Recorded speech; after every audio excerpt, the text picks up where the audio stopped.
Kodhi mago mag somo ni jopuonj mag junior secondary koro dwaro mondo migi teko mar golo paro kendo tawo chenro mag somo matimore skunde mag junior secondary ma pacho kae. Mabiro bang' kanyo moko kuom jopuonj orogo ne jagoro maduong' mar KUPPET kelo misori e romo manyobagie par jatend piny.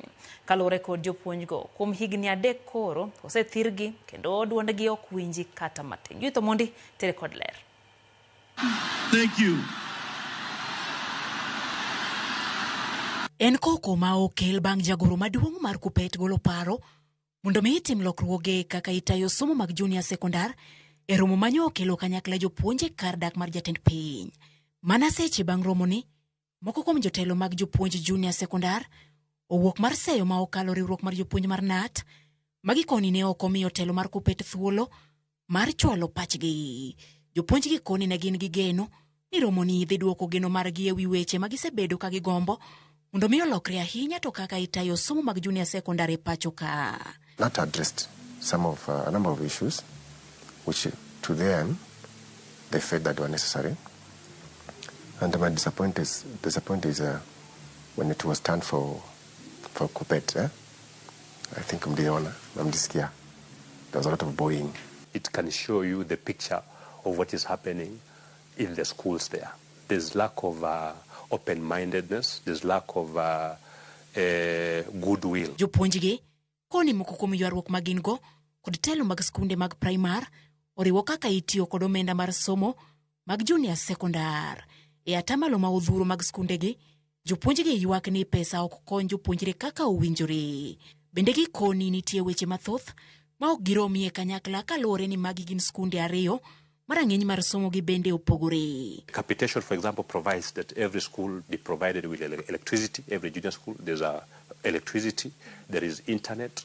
It has to be provided. But it is true that many schools don't have those things. And this is the 3rd year. A huge percentage of this capitation is not doing the purpose that is supposed to serve.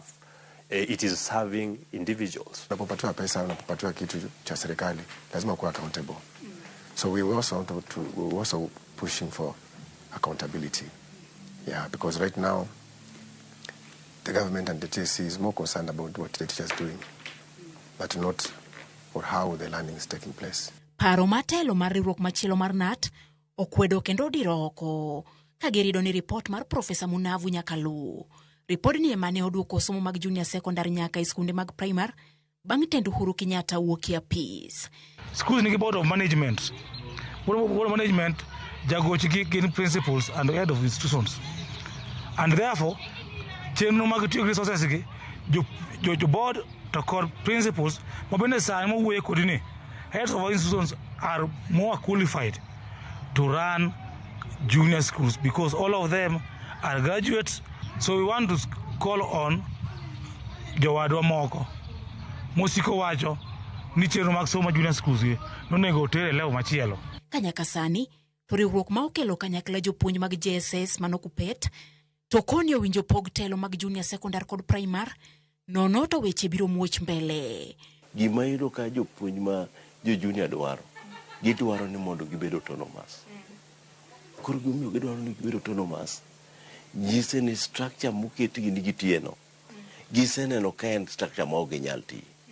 Koro kata wabeni wabiro bedo kodgi kanyo to pod wabiro bedo mana gi tabu to kwa thung'ogi kaka wadwa thung'ogi nikech nitiere jok madwa mondo score a political goal to let them just score, but gima ng'eyo ni kuma gino biro terowa obiro terowa kuma ok ber.